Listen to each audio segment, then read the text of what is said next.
चलिए, good morning all. शुरू करते हैं हम आज की क्लास। और आज हम करेंगे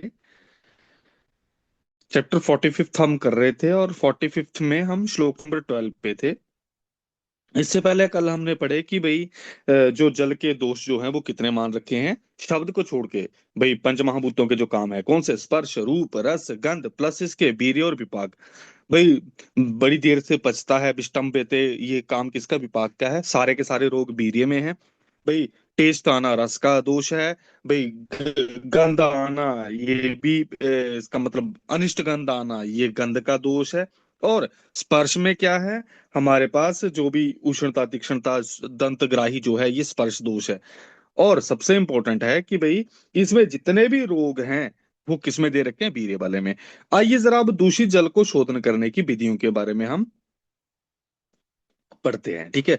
सबसे पहले आइए, व्यापनस्य च अग्निक्वथनम, क्या आज भी आग से तपाया जाता है। दूसरा, सूर्य आत प्रतापनम, मतलब सूर्य की धूप में उसको गर्म करना पानी को। तीसरा, तप्ताए पिंड सिक्ता लोष्ट्रा नाम बा निर्वापणम प्रसादनम कर्तव्यम। ठीक है, तो प्रसादन करने के या साफ करने के विधियां कितनी हैं। पहले नंबर पे हमारे पास आया अग्निक्वथनम, दूसरे नंबर पे सूर्यात प्रतापनम, तीसरे नंबर पे गर्म किया हुआ पिंड लोस्टर या रेत को भाई हमने उसमें पानी में डाल दिया। इसके अलावा कुछ द्रव्य बता रखे हैं, कौन से, नाग चंपक उत्पल पाटला पुष्प प्रवृत्ति अधिभासनम इति, कि भाई इन सारे द्रव्यों से अधिभासित करना। कौन से द्रव्य हैं ये, नाचो पी के, क्या है, नाचो पी के, ठीक है। न से ना, नाग, ना से नाग, च से चंपक, ओ से उत्पल, फिर पीपी से भाई आपका पाटला पुष्प प्रवृत्ति, ठीक है। पाटला पुष्प जो है इन सबको अधिवासित करने के लिए प्रयोग किया जाता है। तो हमारे पास ये याद रहेंगे। भाई हमारे पास प्रसादन के चीजें क्या क्या है दोस्तों, अग्निक्वाथ, सूर्यात प्रतापनम, भाई तप्त पिंड, और नाचो भी पी के, नाग चंपक उत्पल पाटला पुष्प प्रवृत्ति, ठीक है। फिर आइए आगे, कि जो पुष्प अधिवासित, ये जो नाचो पी के हमने द्रव्य डाले, ठीक है। भले इनको कहाँ पे रखना है, हमने कौन से पात्र में इस पानी को रखना है, स्वर्ण रजत ताम्र कांस्य मणिमें व अपिवा, कि भाई सोने चांदी तांबा कांसा और मणि से बने पात्र या मिट्टी से बने पात्र में पुष्प आदिवासी जल को रखना चाहिए। अच्छी ऋतु के विकृत जल को और बेमौसम के बरसे जल को नहीं पीना चाहिए, क्योंकि ऐसे जल दोषों को उत्पन्न करते हैं, अतः अहितकर होते हैं, ठीक है। जो भाई विकृत जल को शोधन किए बिना पीता है उसे कौन से रोग होते हैं, इसको हाईलाइट कर लेना। कौन से रोग हैं, शोथ पांडु त्वक रोग अजीर्ण काश्वास प्रतिशाय शूल गुल्म उदर और भिन्न प्रकार के विषम रोगों को शीघ्र प्राप्त होता है। तो ये वाले रोग उत्पन्न होते हैं अगर विकृत जल को बिना शोधन किए पी लिया जाए। फिर आइए अगला, भाई कलुषस्य प्रसादनानि, जो कलुषित जल है इसके प्रसादन की 7 वस्तुएं बता रखी हैं, ठीक है। कितनी चीजें हैं ये, 7। कौन कौन सी हैं, हाईलाइट करेंगे इसको। तद्यथा कतक गोमेद विष ग्रंथि शैवाल मूल, शैवाल मूल वस्त्राणी, फिर मुक्ता मणिश्च इति, ठीक है। हमारे पास कौन कौन से द्रव्य हैं, भाई कतक, फिर गोमेद, फिर विष ग्रंथि, फिर शिवाल मूल, फिर वस्त्र, फिर मुक्ता मणि, ये 7 चीजें मान रखी हैं, ठीक है। इनमें से देखो जरा, विष ग्रंथि ये क्या है, कमल की, विष ग्रंथि ये क्या है दोस्तों, कमल की जो हमारे पास डंडी होती है, नाल होती है, ठीक है। दूसरा शिवाल मूल, ठीक है। तीसरा मुक्ता, चौथा मणि। क्या ये सारे के सारे द्रव्य जो हैं पानी के आसपास रहते हैं। तो कलुषित जल को साफ करने की चीजें कहाँ पे, जो पानी के आसपास वाली है, विष ग्रंथि शिवाल मूल मुक्ता मणि, 4 तो हमें याद हो गए। इसके अलावा कौन से बचे, कतक गोमेद और वस्त्र, ठीक है। कतक गोमेद और वस्त्र, ठीक है। तो केजी में तो सारे के सारे वस्त्र जो है खराब होके साफ करने के लिए आते हैं ना। केजी में वस्त्र कैसे आते हैं बेटा, साफ करने के लिए। ठीक है, तो प्रसादन की जो विधियां हैं, के से कतक, जी से गोमेद, वस्त्र से वस्त्र, इसके अलावा विषग्रंथि से वालमूल, और आपका मुक्ता और मणि, ये 7 कलुषित जल को प्रसादन करने के तरीके हैं। पंच निक्षेपणानि भवंती, निक्षेपण मतलब किसके ऊपर घड़े को रखें, ये 5 चीजें हैं। तो निक्षेपण की चीजें कितनी हैं? 5 हैं, इसको हाईलाइट करेंगे। पंच निक्षेपणानि भवंती, कौन से? तद्यथा फक फकर फकर फकरकम, दूसरा त्र्यष्टकम, तीसरा मुंजेबल्ली, चौथा उदकमंजिका, और पांचवा शिक्यंचयति। शिक्यंचयति को गोला कर लेना। हम आगे बढ़ेंगे शीतीकरण की, पानी को ठंडा करने के जो वे हैं उसमें कौन कौन से तरीके हैं, इसको हम आगे पढ़ेंगे। ठीक है, वहां पे शिक्य नहीं है, वहां पे शिक्य अवलंबन है। ठीक है, शिक्य अवलंबन। आइए जरा भाई, ये कौन कौन से, जहां जिसके ऊपर घड़ा रखा जाए वो कौन कौन से हैं भाई? आपका फक्करकम, दूसरा नंबर पे त्रेष्टकम, त्रेष्टकम मतलब ट्राइपॉड सा बनाना। फिर भाई तीसरा मुंजे बल्ली, मुंजे बल्ली पता नहीं आपने देखी है कि नहीं भाई, त्रेडू बनाते थे पहले लकड़ियों को, भाई घुमा घुमा के गोल सा बनाते थे। ठीक है, और इसके अलावा उदकमंजिका, और लास्ट में आपका शिक्य। शिक्य होता है वो चिक्कू जो ऊपर रस्सियां ना बनाई है टंगने की कर देते। ठीक है, आइए जरा सप्तशीतीकरणानी, 7 शीतीकरण की विधियां, कौन सी शीतीकरण की विधियां हैं? पहला, प्रभात स्थापनम, कि भाई ठंडी जगह पे जहां पे हवा चल रही है वहां पे लगाओ।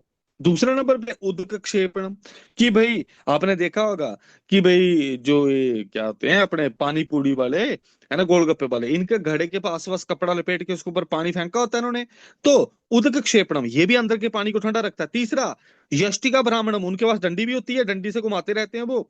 फिर चौथा व्यंजनम, पांचवा वस्त्र उद्धरणम, और छठवां आपका बालू का प्रक्षेपणम, सातवां शिक्य अवलंबन। तो हाईलाइट किसको करना हमें? शिक्य अवलंबन। शिक्य अवलंबन जो है वो शीतीकरण की विधि है, और शिक्य जो है निक्षेपण की। ठीक है, तो अभी हमें सारे के सारी चीजें याद रखनी है। फिर इनमें से कि भाई अच्छा जल कौन सा है जिसको हम पी सकते हैं, तो ये निर्गंधम अव्यक्त रसम तृष्णाग्नम शुचि शीतलम अच्छम लघु च हृदयम तोयम गुणवद उच्यते, कि भाई अच्छे गुणों वाला पानी है ये। अब आता है कि भाई कौन कौन सी नदियों में कैसा कैसा जल बहता है, और इस जल के क्या लक्षण है, यहां से बड़ा इंपॉर्टेंट क्वेश्चन उठता है। ठीक है, देखो, नद्या पश्चिम अभिमुखा, जो मतलब पश्चिम की तरफ मुंह करके या फिर भाई पश्चिम की तरफ को जा रही हैं, ठीक है, वो कैसी होंगी? प से पश्चिम, प से पथ्या लघु उदकत्वात, इनमें लघु उदक होता है जो पश्चिम की तरफ को जा रही है। ठीक है, जैसे सिंधु नदी है।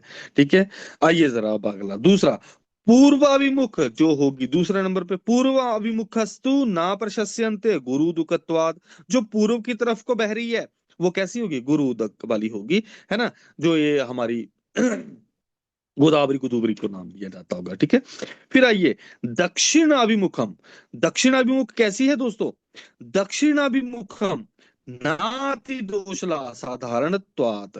ठीक है, तो हमारे पास सिर्फ 3 नद के जलों का वर्णन आया। पहली पश्चिमाभिमुख, पश्चिम, जो पश्चिम की तरफ को जा रही है नदी, ठीक है, जिसका वाटर का फ्लो पश्चिम की तरफ को है, वो कैसी होगी? लघु उदक वाली होगी, पथ्य होगी। दूसरे नंबर पे आता है पूर्वाभिमुख, ये ठीक नहीं है, ना प्रशस्यन्ते। ठीक है, क्यों? क्योंकि गुरु दुकत्वात। फिर तीसरा नंबर पे आता है दक्षिणाभिमुख, दक्षिणाभिमुख कैसी है? ना अति दोषला, ज्यादा दोषपूर्ण नहीं है, साधारणत्वात, साधारण होती है ये। फिर अगला सह्य प्रभवा कुष्ठम जन्यति, जो सह्य पर्वत से है वो क्या करती है भाई? सह्य पर्वत से निकलने वाली क्या करती है? सहन करने वाली व्याधि कौन सी है? याद रखना, कुष्ठम जन्यति। फिर बिंध्य प्रभवा, जो बिंदियां लगाती हैं, बिंदियां लगाने वाली भाई स्त्री जो है, भाई उनको कौन सा रोग रहता है फीमेल को? सबसे कॉमन भाई पांडु रोग। तो पांडु रोग जो बिंदियां लगाती हैं उनको पांडु और कुष्ठम। ठीक है, कुष्ठ याद रख लेना इसको, सह्य पर्वत सहने वाली बीमारी है अकेली कुष्ठ। बिंदियां जो लगाती हैं बिंध्य प्रभवा, उनको क्या रहता है भाई? अनीमिया रहता ही रहता है। तो पांडु रोग और कुष्ठ। फिर अगला मल, मल में क्या निकलती है? कृमियां, तो मल्य प्रभवा, मल्य प्रभव में क्या है? मल्य प्रभवा कृमीन। याद करने की जरूरत तो नहीं कि मल्य मल में क्या निकलती? कृमियां। तो मल्य पर्वत से क्या निकलेगा बेटा भाई? मल्य पर्वत के जल से कृमियां।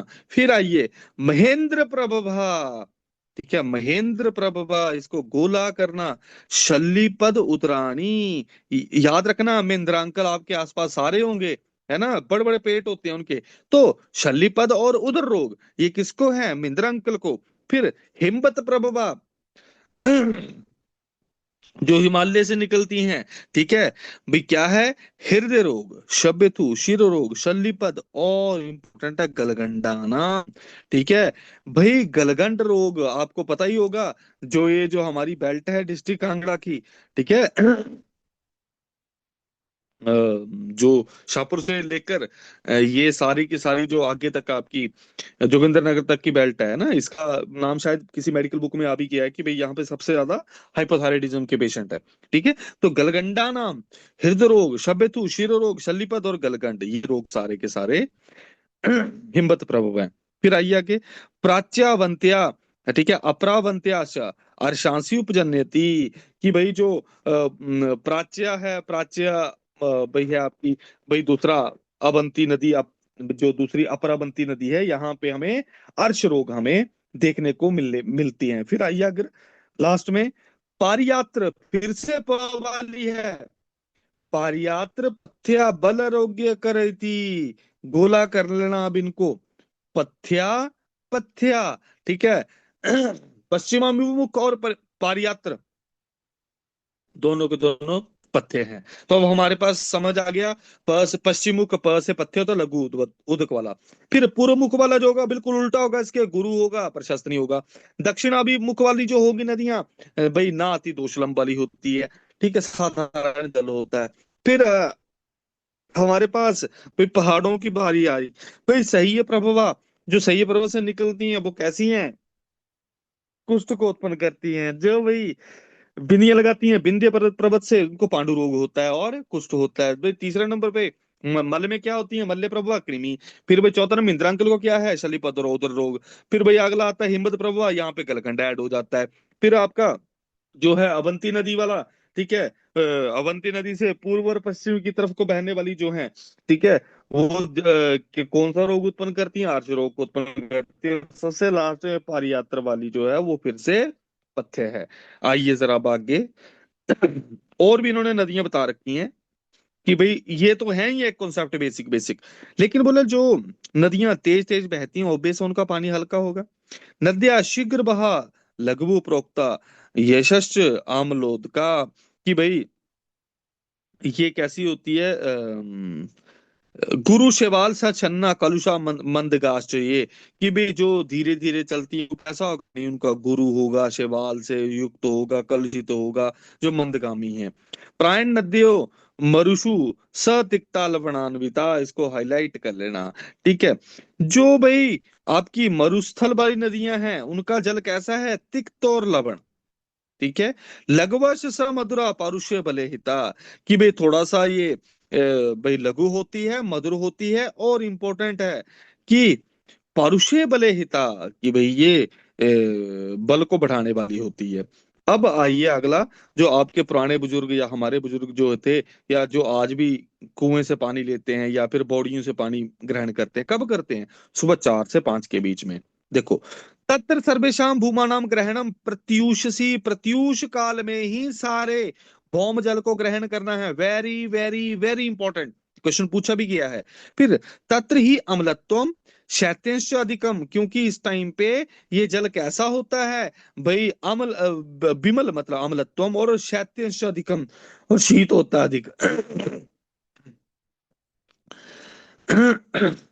फिर दीवा आर्क किरण जुष्टम निशाया इंदु रश्मि भी अरूक्षम अनभिसंधि तत्तुल्यम गगनम्बुना, बोला जो दिन में सूर्य की किरण,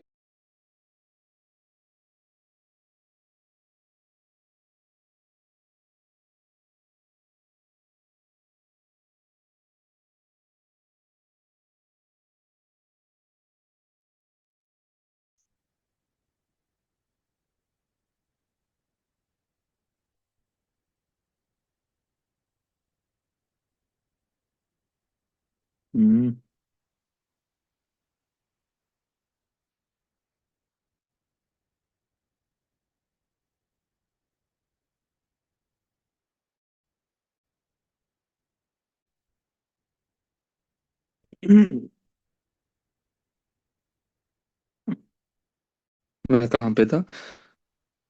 हाँ हाँ, अरूक्षम अनभिसंधि। और किस किस गुण वाला होता है? ये गगनाम्बु के गुण समान होता है। और गगनाम्बु मतलब जो अव्यक्त रस वाला था, जो श्रेष्ठ जल था, अंतरिक्ष जल। ठीक है। त्रिदोष अग्न ग्रहितम यत सुभाजने बल्यम रसायनम मेद्यम पात्र अपेक्षता तत्परम। ठीक है। फिर आइए अगला आपका आता है कि भाई ये वाला चीजें, भाई रक्षो अग्नम शीतलम हृदय ज्वर दाह विषापहम चंद्रकांतोद्भवम बारी हाईलाइट कर लेना। चंद्रकांत मणि का जो जल है, ये कैसा होता है? रक्षो अग्न शीतल है, ज्वर दाह विषापहम है। फिर आइए आगे, शीतल जल किसको सेवन करना चाहिए? ठीक है। शीतल जल किसको सेवन करना चाहिए? सारी पैथी कंडीशंस इंपॉर्टेंट जो मार्क, देखो सारी पैथी कंडीशंस, दाह दूह वाली कंडीशन, पैथी कंडीशन, आप मेरी बात समझ रहे हैं? देखो, मूर्छा, पित्त, उष्ण, दाहेशु, विष, रक्त, मदात्य। फिर भ्रम कलम परितेषु, भ्रम कलम में भी है, इंपॉर्टेंट है मार्क करने वाला बेटा, तमके बमतु तथा। ठीक है। तमक, बमतु और ऊर्ध्व रक्तपित्त, इन तीन में मान रखा है इन्होंने कि शीतल जल का सेवन करो। तमक में, तमक से यहाँ पे एक जगह पे लिख रखा है कि तमक श्वास है, और एक पाठांतर पे वर्णन आया कि तमा प्रवेश, जब बंदे की आंखों के सामने अंधेरा आ जाए तब भी हमें शीतल जल सेवन करना है। तो ये तमक का दो जगह पे वर्णन है, दो अलग अलग मतलब हैं इसके। आइए जरा अब आगे, भाई जहां कहाँ पे हमें उष्ण जल, सॉरी, शीतल जल जो है वो कहाँ पे हमें मना है? कौन से डिसऑर्डर्स में मना है? कौन से डिसऑर्डर्स में मना होगा? पंचकर्म के बाद मना है भाई। ज्वर में हमें मना है भाई, नव ज्वर में मतलब। ठीक है। आम दोष में हमें मना है, अजीर्ण जूर्ण में मना है भाई, जुकाम जुकूम होगा मना है भाई।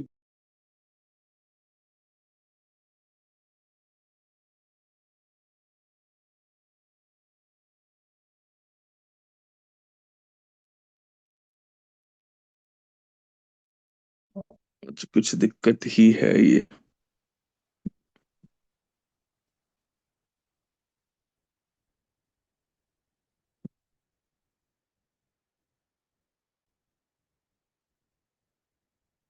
ठीक है। तो इन सारी कंडीशंस पे हमें शीतल जल मना है। तो कौन सी शीत अम्बु परिवर्जित कहाँ कहाँ पे है? भाई हमारे पास शूल प्रतिशाय बात रोग गलग्रह आत्मान स्तिमित कोष्ठ सद्य शुद्धि, सद्य शुद्ध नभ ज्वर हिक्का, जिसने स्नेह, शीतल जल ही पीना चाहिए। ठीक है। तो हमारे पास शीतल जल नहीं पीने वाले भी डिसऑर्डर आ गए। एक चीज ऊपर लिख लेना, चरक ने बताई थी वो। ठीक है। अ, चरक, अल्प जल किस किस डिसऑर्डर में पीना है?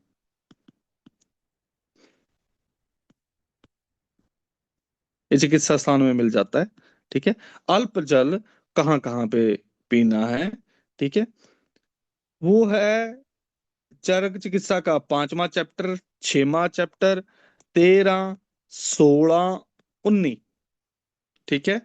प्लस इसके PPM, इन पे अल्प जल पीना है। 5वां चैप्टर कौन सा है दोस्तों? प्रमेय। 6वां चैप्टर कौन सा है? प्रमेय के बाद आता है कुष्ठ, इन पे अल्प जल पियो। फिर 13th चैप्टर कौन सा है? ग्रहणी। ठीक है। नहीं, ग्रहणी 13 उदर रोग, 15th है ग्रहणी। ठीक है। उदर रोग।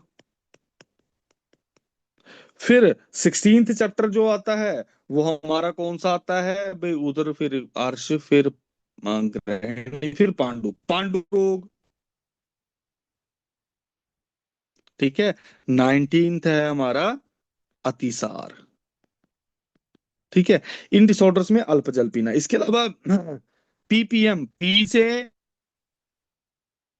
प्लीहा, दूसरे पी से हमारे पास पीनस, और M से मंदाग्नि। ठीक। मंदाग्नि में इन सारी जगहों पे अल्प जल, ये चरक ने बोल माना है। ये किसने माना है? चरक ने। ठीक है। ये चरक का है ये, अल्प जल कहाँ कहाँ पीना है।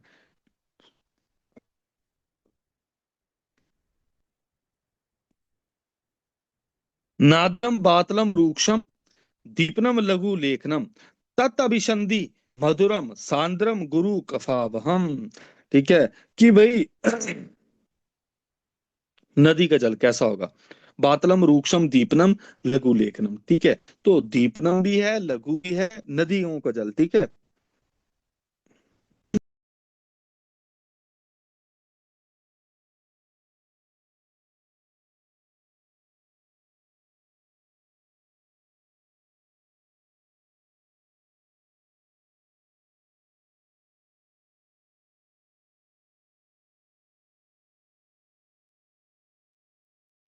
ये नया साल तो नहीं चला गया मेरा, इंटरनेट ही छोड़ जा रहा है।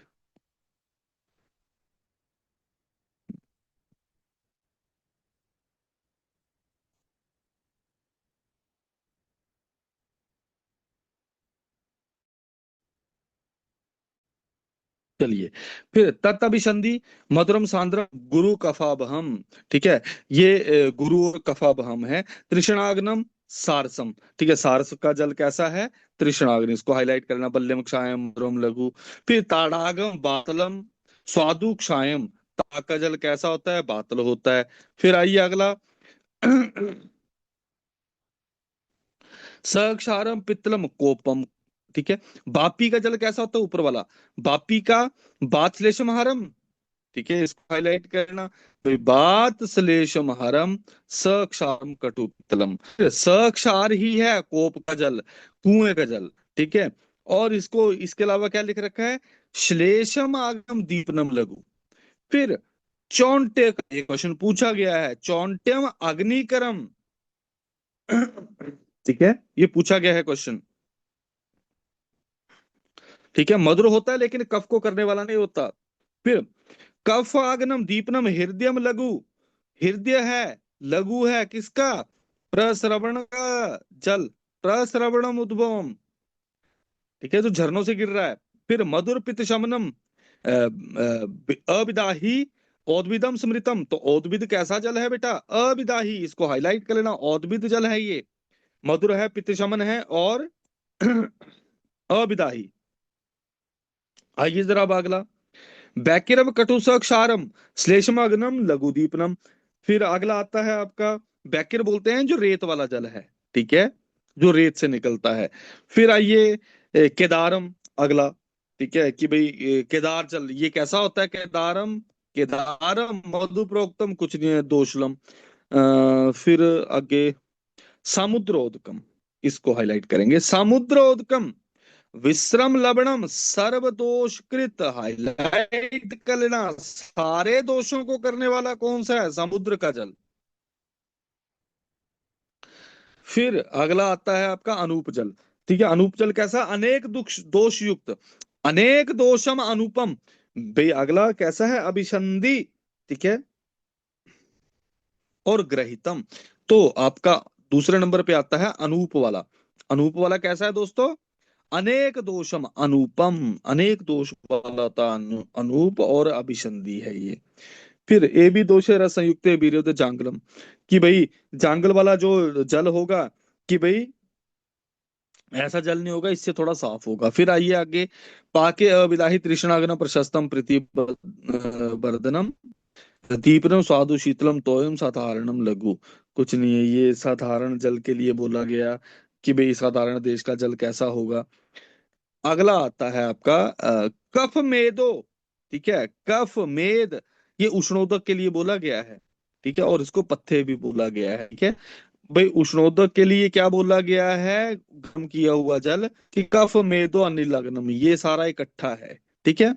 बस्ती शोधनम, गोला कर लेना, ठीक है। काश्वाश्वास ज्वर हम हमें पता ही है, ठीक है। तो ये कौन सा वाला जल है हमारा, ये दोस्तों हमारा उष्णोदक है। फिर यत क्वथ्यमानम निर्फेनम निर्मलम लघु, ठीक है, ये कौन सा वाला जल बोला गया है, कि भाई जो हमने अग्नि से बात करके जो 1/4 हम छोड़ते हैं, ठीक है, चतुर्भाग अवशेषण तू 1/4 भाग बचता है जो, ठीक है, ये वाला जल जो है, ये सारे ही इसी जल के समान गुण वाले होते हैं। अगला आता है आपका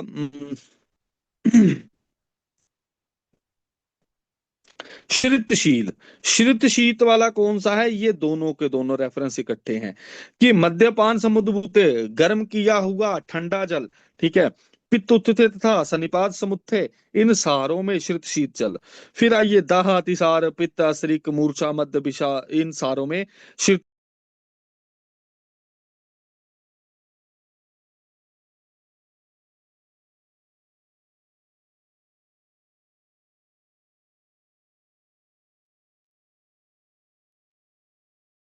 यहाँ पे बड़ी दिक्कत है आज इंटरनेट की।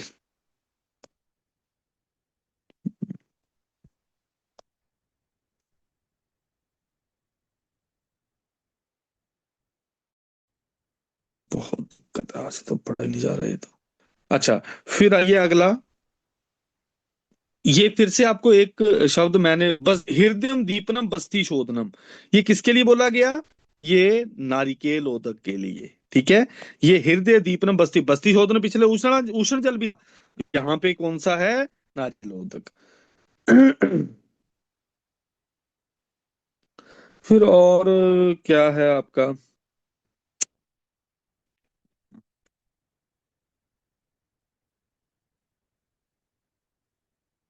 अच्छा, ये सबसे लास्ट लाइन को, कि किनको पानी कम पीना चाहिए, पानीयम मंदम आचरेत, किन किन को पीना चाहिए कम। अब देखो, हमने अल्प जल जो चरक वाला पढ़ा था, यहाँ पे क्या बता रखा है? अरोचक, प्रतिश्याय, प्रसेक, शब्यतु क्षय, मंदाग्ने उदरे, कुष्ठ ज्वर नेत्रा में, इन सारी जगहों पे, और व्रणेच मधुमेह, इन सारी जगहों में भाई कम जल पीना चाहिए। ठीक है, जल वर्ग के बाद अब सेकंड वर्ग आता है हमारे पास। सेकंड वर्ग का नाम क्या है? क्षीर वर्ग। भाई क्षीर में किन 8 चीजों का क्षीर लेते हैं, याद रखना भाई। मूत्र वाले, मूत्र में भी आठ, आठ का वर्णन है। और भाई क्षीर में, वर्ग में भी 8 चीजों का वर्णन है, कि 8 इनका क्षीरों का वर्णन है। किसका? आबी, आबी मतलब भेड़। आजा, आजा मतलब बकरी। फिर गाय, फिर भैंस, फिर हाथीनी, फिर ऊंटनी, फिर घोड़ी, और लास्ट में स्त्री। ठीक है। चरक की जब बारी आती है मूत्रों की, है ना, दूध के तो यही 8 बताए हैं चरक ने, लेकिन जब मूत्रों की बारी आती है दोस्तों, तो मूत्रों में उन्होंने स्त्री की जगह किसका मूत्र बता रखा है? गधे का मूत्र। ठीक है। तो ये जरा इसको देख लेते हैं। बाकी मतलब स्त्री दुग्ध की जगह, मतलब दुग्ध और इसमें मूत्रों में, दोनों में 8 चीजों के, दुग्ध और 8 चीजों के ही मूत्र ग्रहण करने हैं। तो जो मूत्र वाले 8 हैं, और जो दूध वाले 8 हैं, तो दूध में तो स्त्री का दुग्ध ले लिया, उसकी जगह मूत्रों में जब वर्णन किया तो गधे का मूत्र। ठीक है। तो आइए जरा, यहाँ पे भी 8 यही बता रखे हैं। गव्य मतलब गाओ, आजा मतलब तुम्हारे पास बकरी, उष्ट्र मतलब ऊंटनी, आविका मतलब भेड़, फिर महिषश्च भैंस, आश्वश्च, आश्व होता है घोड़ी, फिर नार्याश्च, और क्रेणु, क्रेणु किसको बोलते हैं? भाई हथनी को। फिर आइए, तत् अनेक औषधि रस प्रसादम प्राणदम गुरु, कि भाई प्राणदम बोला गया है। ठीक है।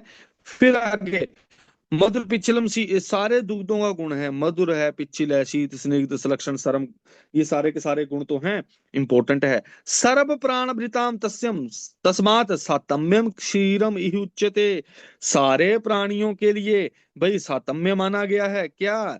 क्षीर। फिर आइए आगे, फिर अगला नेक्स्ट रेफरेंस, तत्र सर्वम एव क्षीरम प्राणी नाम अप्रतिषिद्धम जाति सातम्यात, कि ये जो क्षीर है सभी प्राणियों में अप्रतिषिद्ध है। क्यों? जाति सातम्य होने की वजह से। फिर आइए आगे, बात पित्त रक्त और मानस रोगों में भी दुग्ध विरुद्ध नहीं होता। किन किन रोगों में? वे बात पित्त शोणित मानसेषु विकारेषु अविरुद्धम। ठीक है। तो एक तो सारे क्षीर जो है जाति सातम्य होते हैं। और किस किस में इन्होंने बताया? जीर्ण ज्वर, कास, श्वास, शोष, क्षय, गुल्म, उदर, मूर्छा, भ्रम, इन सारे रोगों में। ठीक है। हृदय रोग, बस्ती रोग, दोष, बस्ती दोष, पांडु रोग, ग्रहणी, अर्श, शूल, उदाव्रत, अतिसार, प्रवाहिका, योनि रोग, गर्भस्राव, जितने रोग हैं, इन सबको हर करने वाला, और पापमापहम बाजीकरणम रसायनम मेध्यम संधानम अस्थापनम भयस्थापनम आयुष्यम जीवनम ब्रीहणम वमन विरेचनम अस्थापनम तुल्य गुणम। किसके समान तुल्य गुण होता है? ओजसो, कि भाई ये ओज के समान तुल्य गुण होता है दुग्ध, तो इसको हाईलाइट कर लेना, किसके समान दुग्ध सेम क्वालिटी वाला होता है, ओज के समान। आगे इन्होंने क्या बता रखा है कि ये पथ्यतम है, किसके लिए? बाल वृद्ध क्षत क्षीण, जो व्यायाम व्योम करते हैं इन सब के लिए पथ्यतम है। ये हमारा दुग्ध हो गया। फिर आइए अगला, सबसे पहले गाय का दुग्ध की लक्षणों की बारी आती है। अल्प अभिसंधि, कि भी कम अभिसंधि होता है। गाय का दूध सर्वश्रेष्ठ इसलिए बोला जाता है क्योंकि भैंस का दुग्ध ना थोड़ा अभिसंधि होता है, ठीक है, थोड़ा गुरु होता है, निद्रा कर होता है, लेकिन गाय का दूध हल्का। अल्प अभिसंधि गो क्षीरम स्निग्धम गुरु रसायनम, स्निग्ध है, गुरु है, रसायन है, ठीक है, गाय का दुग्ध। फिर रक्त पित्तहरम शीतम मधुरम रस पाक्यो जीवनियम तथा बात पित्ताग्नम परम, ठीक है। तो अल्प अभिसंधि है, बात पित्त को नष्ट करने वाला है, रक्त पित्त को नष्ट करने वाला है, ये याद करने की जरूरत है नहीं। गब्बे तुल्यम गुणम तू अजाम, कि गाय के तुल्य गुण किसके हैं? अजा के, बकरी के। विशेषात शोषिणाम हितम, वैरी राजक्षमा के रोगी के लिए विशेष करके हितकारी हैं। और भाई बकरी का दूध एक और किसमें प्रयोग होता है बेटा? जो रक्त अतिसार हमने पढ़ा था चर्क सूत्रस्थान 2 में, ये वागुओं में, ठीक है। विशेषात शोषिणाम हितम। इसके अलावा भाई देखो, दीपनम लघु संग्राही श्वास कास असर पितनुत, रक्त पितनुत है, ठीक है। आजानाम अल्पकायत्वात कटुतिक्त निषेवणात नाति अंबुपानाद सर्व व्याधि हरम पया, वेरी वेरी वेरी इंपॉर्टेंट, ठीक है। एक तो क्वेश्चन आपको पूछा जाएगा, सर्व व्याधि हरम पया, ये किसके लिए बोला गया? सारी व्याधियों को हरण करने वाला दूध कौन है? वो है बकरी का दूध। गाय का दूध मत मार के आ जाना, ठीक है। अगर आपको रसायन लिखा होगा तो गाय का दूध मार के आना, आंसर वहां पे। जीवनी लिखा होगा, गाय का दूध मार के आना, ठीक है। अब सर्व व्याधि हर पया, क्वेश्चन इस तरीके से पूछा जा सकता है रीजनिंग सेशन में। सर्व व्याधि हर दुग्ध है, ठीक है, आजा का। क्यों? पहला नंबर, क्योंकि ये कटुतिक्त सेवन करती है, पहला ठीक है। दूसरा नंबर, ये अल्प जल का सेवन करती है, ये भी ठीक है, ठीक है। तो दोनों के दोनों रीजन जो है वो ठीक है। क्यों? नाथ अंबुपानाथ और व्यायामात, व्यायाम करती रहती है, यहां वहां चढ़ती रहती है पेड़ों पे, ज्यादा जल नहीं पीती है, कटुतिक्त चीजों का सेवन करती है, अल्पकाय होती है, इन सब कारणों के करके इसका दुग्ध जो है सर्व व्याधि हर पेय। फिर आइए दोस्तों अगला, ऊंटनी का दुग्ध। ऊंटनी का दुग्ध क्या है? रूक्ष उष्णम लवणम किंचित उष्ट्रम स्वादु रसम लघु। ऊंटनी का दुग्ध कैसा है? रूक्ष उषण लवणम, रूक्ष है, उषण है, लवण है, ठीक है। स्वादु रसम लघु, कि भाई ये स्वादु रस वाला होता है। और इसके रोग याद करने हैं। ये रोग कौन से हैं भाई? एक तो यूएसए, ठीक है, यूएसए, ठीक है। भाई यूएसए में कृमि कुष्ठ तो है और गुल्म, ठीक है। यूएसए में गुल्म, ठीक है, और कृमि कुष्ठ, ये वाले रोग होते हैं। यूएसए से, यू से उदर, एस से शोफ, ठीक है, ए से भाई आपका अर्शोअग्न, ठीक है, निकल जाएगा यूएसए। ऊंटड़ी का दुग्ध किसमें है? यूएसए प्लस इसके गुल्म और कृमि कुष्ठ विशापहम। फिर आइए आबिक का। आबिक का बड़ा इंपॉर्टेंट है एक शब्द, आबिक बोलते हैं भेड़ को। मधुर से एकदम गुरु पित्त कफा बहम पथ्यम, कहाँ पे पथ्य है ये? केवल बातेशु कासे, वेरी वेरी वेरी इंपॉर्टेंट, कि बातज कास में पथ्य है। कौन? आपका भेड़ का दुग्ध, ये इंपॉर्टेंट है, ठीक है। तो भेड़ का दुग्ध किसमें पथ्य है दोस्तों? बातज कास में, ठीक है। तो इसको गोला कर लेना, और इसके अलावा बातज रोगों में, तो ये इंपॉर्टेंट है। जिस तरीके से पीछे एक रसायन इंपॉर्टेंट था और जीवनी इंपॉर्टेंट था, ठीक है, ये गाय के दुग्ध में है। सर्व व्याधि हर पया किसको बोला गया? और विशेषात शोषिणम शोषिणाम हितम, ये बकरी का दुग्ध है। उसी तरीके से यूएसए की भाई ऊंटनियां जो हैं, ठीक है, यूएसए गुल्म कुष्ठ कृमि कुष्ठ पिशाप हम्बाला, ये ऊंटनी का है। और बातज कास में विशेष करके कौन सा है भाई? आपका भेड़ी का दुग्ध, ठीक है। चरक, चरक बोलते हैं, ठीक है, इसका भेड़ के दुग्ध के बारे में। चरक बोलते हैं कि हिक्का श्वास कर्म, हिक्का श्वास कर्म दोस्तों, ठीक है। आइए जरा अब आगे, अब आता है भैंस का। मैंने क्या बताया था कि भैंस का कैसा आता है, महाभिसंधि। अल्पाभिसंधि किसका है, गाय का। फिर देखो, मधुरम महिषम बहनी नाशनम, मीठा होता है, अग्नि का नाश करता है, मैंने आपको पहले बताया। निद्राकरम शीततरम गव्यात, हाईलाइट कर लेना, गाय से शीततर स्निग्धतर होता है, और गुरु होता है कौन सा, भैंस का दूध। कोई याद करने वाली जरूरत नहीं है इसमें।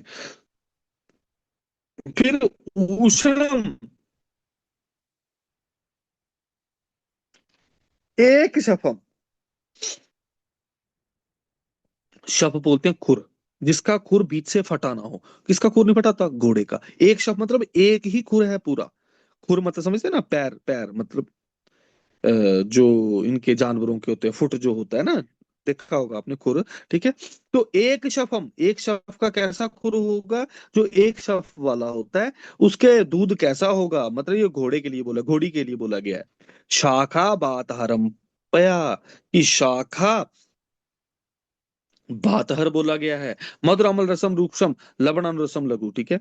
फिर आइए नार्यस्तु, नार्य, नारी का दुग्ध कैसा होता है, क्षाय अनुरसम हिमम, और इंपॉर्टेंट है, मधुर होता है, क्षाय अनुरस होता है, इंपॉर्टेंट है ये वाली चीज। नस्याश्चोतनम पथ्यम, गोला कर लेना अब इसको, पथ्यम जीवनम।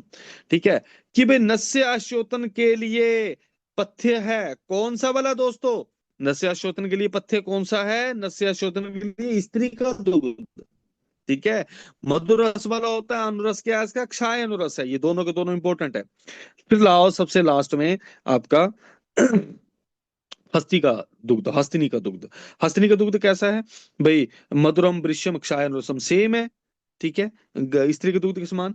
फिर स्निग्धम स्थैर्यकरम शीतम चक्षुष्यम, हाईलाइट कर लेना, चक्षुष्य किसका है हमारे पास, भाई हथनी का दुग्ध है। फिर आइए, अब देखो इन्होंने तो एक तो उन्होंने जनरलाइज करेक्टर बता दिए कि भाई सामान्य लक्षण क्या होंगे दूध के। दूसरे उन्होंने स्पेसिफिक जानवरों के भी बता दिया। अब तीसरा उन्होंने बोला कि आपने किसी को भी दूहा, भाई कब दोहन करते हैं दुग्ध का, है ना, कब हम मिल्किंग करते हैं इसकी। तो भाई हमारे पास जब भी ये दूध निकालने का काम चल रहा है, तो उस टाइम पे कौन सा दुग्ध भारी होगा, ऑब्वियस है, सारी रात बेरंदे दिस रहे हैं। ठीक है, चबाते रहे, जुगाड़ करते रहते हैं, बैठे रहते हैं, इसलिए इनका सुबह का दुग्ध कैसा होगा, भारी होगा। तो ये लिख रखा है, प्राया प्रभाति, प्राभातिकम, प्रभातिका मतलब सुबह उठने वाला, है ना, कैसा होगा हमारे पास, भाई क्षीरम गुरु विष्टम्बी शीतलम, गुरु होता है, विष्टम्बी होता है, ठंडा होता है, रात्र्या सोम गुणोत्वाद, व्यायाम अभावात तथा। ठीक है। फिर दिवाकर अभितप्ता नाम के भी, दिन में भाई सूरज से तप्त होने की वजह से, व्यायाम और बात का सेवन करने की वजह से, बात अनुलोमी श्रांति अग्नम चक्षुष्यम अपराहिकम, कि अपराहन के समय, शाम के टाइम वाला कैसा होगा दोस्तों, श्रांति अग्नम चक्षुष्य और बातन लोमक।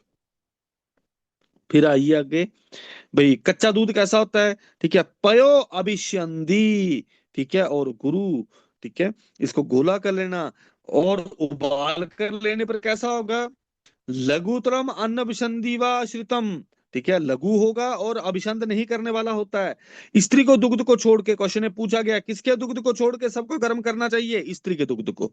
ठीक है, वर्जित्वा स्त्रिया स्तन्याम, आम एव ही तद हितम, कि वो आम अवस्था में ही हितकारी है। तो आपको रेफरेंस पूछा जाएगा, भाई ये वाला इसका डैश, ये डैश कर देंगे इसको, स्तन्या आम एव ही तद हितम, नहीं समझ आएगा, आम, इसको तोड़ लेना आप वहां पे श्लोक को, स्तन्यम आम एव। ठीक है, ही तद तत् हितम, ये किसका है, आम हितकारी, वो है स्त्री का। फिर धारोषणम गुणवतम क्षीरम विपरीतम अन्यथो तदैव अति श्रित शीतम गुरु गृहिणम उच्यते।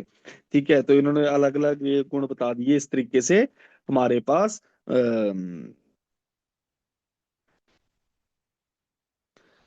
ये खत्म होता है। ठीक है, इसको लास्ट को मार करना है, तथा भाई जो धारोषण दुग्ध है उसको हमने ठंडा ठंडा करके सेवन कर लिए तो ब्रहण करने वाला होता है। इस तरीके से भाई अनिष्ट गंधम अम्लश विवरणम विरसम यत पर्ज्यम स लवणम क्षीरम यत विग्रथितम भवेत। ठीक है, इसको भाई वर्जित बोल रखा है। फिर आइए अगला तीसरा गण आता है आपका, भाई तीसरा है आपका दधि वर्ग। दधि वर्ग की जब बारी आती है तो साइड में लिख लेना, सुश्रुत ने दही के भेद बताए हैं 3 और 7। 3 7 भेद। ठीक है, 3 शुरुआत में, 7 फिर हमें आगे मिलेंगे। फिर भाप प्रकाश 5, मंद, स्वादु, अम्ल,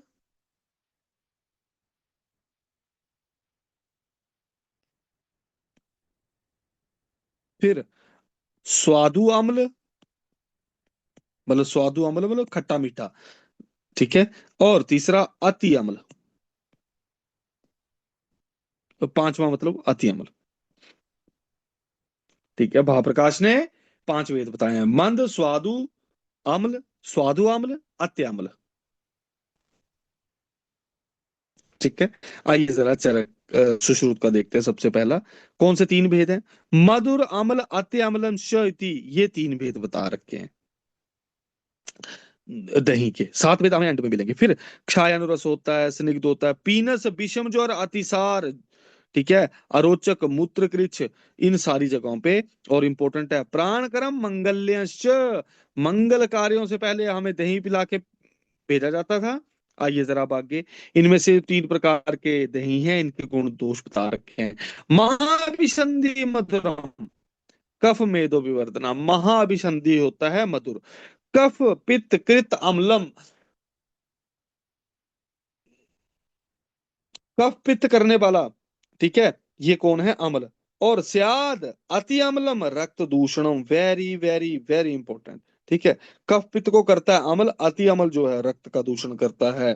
ठीक है, विदाही श्रेष्ठ बिन मूत्रम, कि वे विदाही होता है मल मूत्र को भाई रोकने वाला होता है। कौन सा? मंद जातम त्रिदोष कृतम, जो बढ़िया से जमा नहीं है, मंद जातम जो अच्छे से जमा नहीं है दही, वो त्रिदोष कृत है। और मल मूत्र को रोकने वाला होता है, विदाह उत्पन्न करने वाला होता है।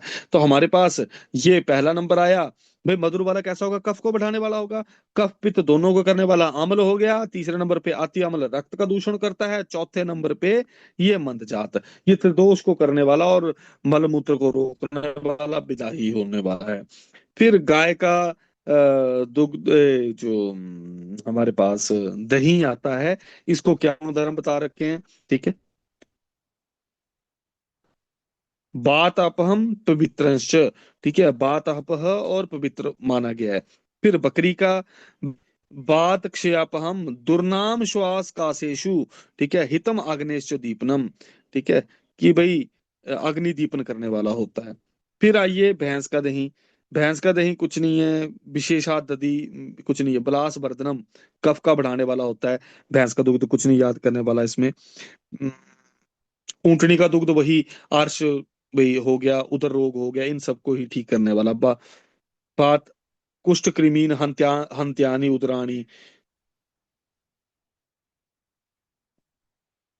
भाई भेड़ का जो है कुछ नहीं है, दुर्नामम आबिकम दधि मदति अभिसंधि दोषलम। इसको हाईलाइट कर लेना। मधुरम अति अभिसंधि। ठीक है, साइड में लिख लेना। महाअभिसंधि,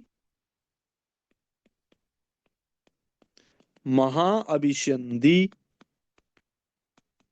भैंस का दूध।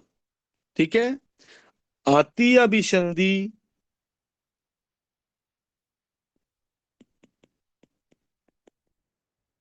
भेड़ का दही। क्लियर है? फिर आइए आगे, दीपनियम चक्षुष्यम भाड़वम। भाड़व किसको बोला जाता है? भाई घोड़ी को बोला जाता है। फिर रूक्ष मूषण कफ मूत्र कुछ नहीं है, स्त्री को ये हाईलाइट कर लेना, चक्षुष्य अग्रभम। ठीक है, और कुछ ये इसमें वाला हस्तिनी का, हस्तिनी इन्होंने नागन्या, नागन्या पर्याय किसका है भाई?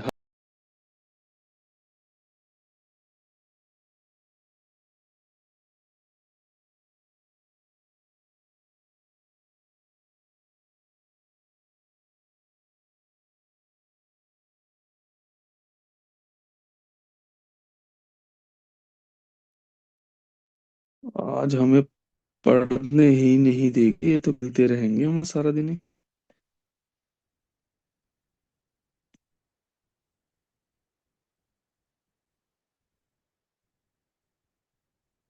फिर आइए आगे। ये जो है दही का वर्णन हो गया। फिर आइए अगला आता है, बात अग्नम कफकृत स्निग्धम ब्रेहणम नाति पितक्रम कुर्यात भक्ता विलास, की खाने का भी दिल करता है, भोजन में इच्छा उत्पन्न करने वाला होता है दही, हमें पता ही है। फिर श्रितात क्षीरातु यत यातम गुणवत दधि तत्समृतम, कुछ नहीं था तो अग्नि बलवर्धनम, ये सारा कुछ करने वाला होता है। दही के ऊपर के ददना, ददना किसको बोलते हैं? दही का जो पानी होता है, जो दही जमता है, आप सबने देखा होगा उसके ऊपर पानी जमता है। सर्वगुरु वृष्य विज्ञो अनिल नाशना, वेरी वेरी इंपॉर्टेंट, ठीक है। फिर और क्या करता है ये? बहनेर विद्ध मनस्य अपि कफ शुक्र विवरम। फिर अगला आता है आपका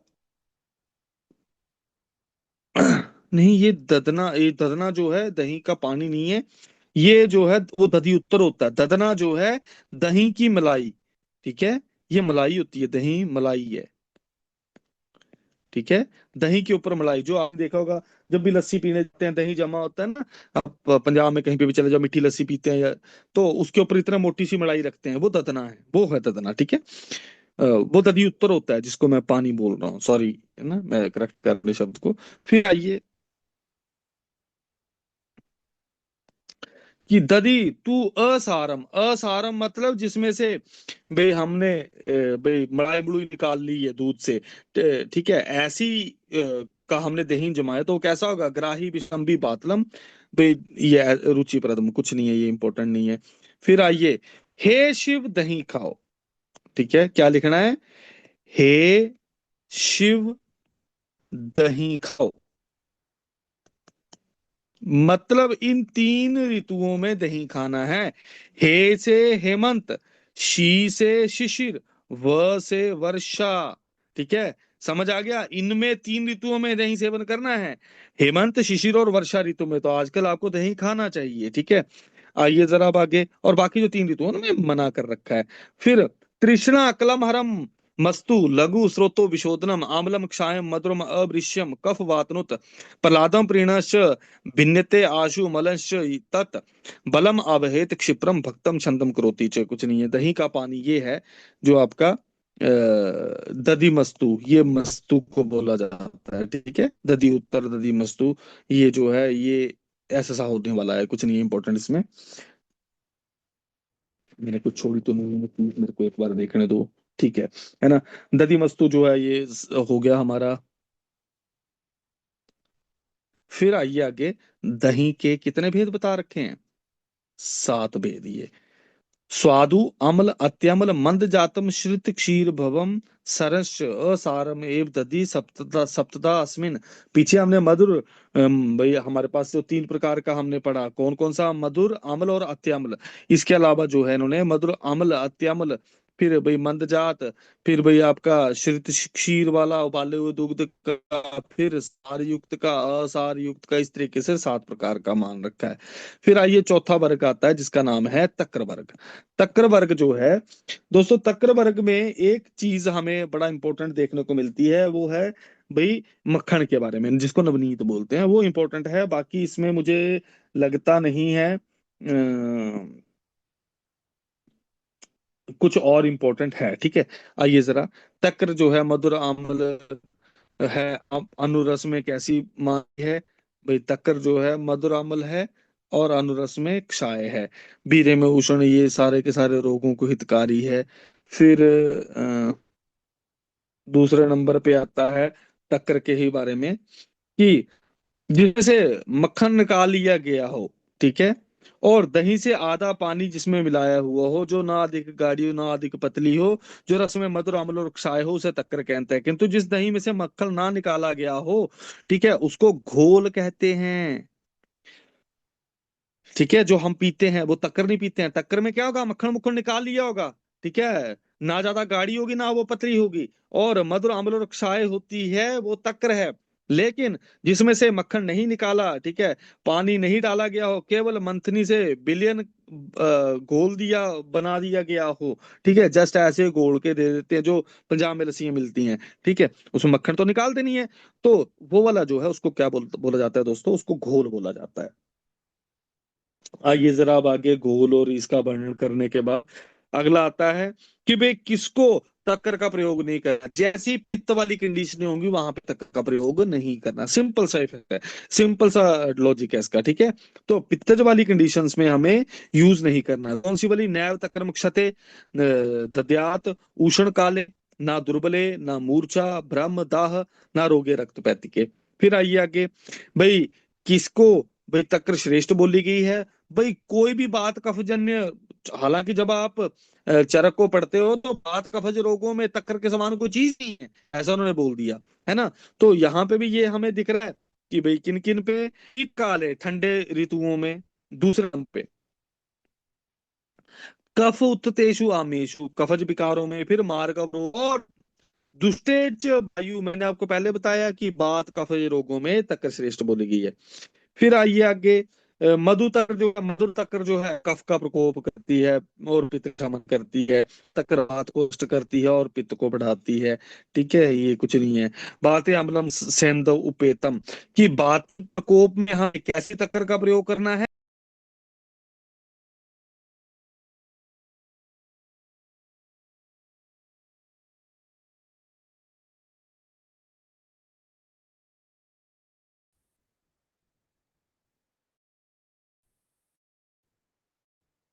बड़ा दिक्कत है,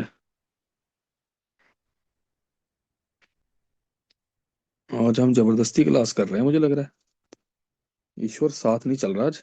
ठीक है, आइए जरा आप आगे, पित्त प्रकोप में शर्करा युक्त मीठी तक्कर दो, कफज प्रकोप में सौंठ मरीच पीपल के साथ यवक्षार के साथ नॉर्मल तक्कर पीने को दो। तो बातज वाले में अमल तक्कर देनी है सेंधो लवण मिलाकर, पित्तज वाले में हमें मधुर तक्कर देनी है शर्करा मिलाकर, ठीक है। और लास्ट में हमें कफज प्रकोप में तक्कर को सौंठ मरीच पीपल और क्षार डाल के दे बोल रखा है।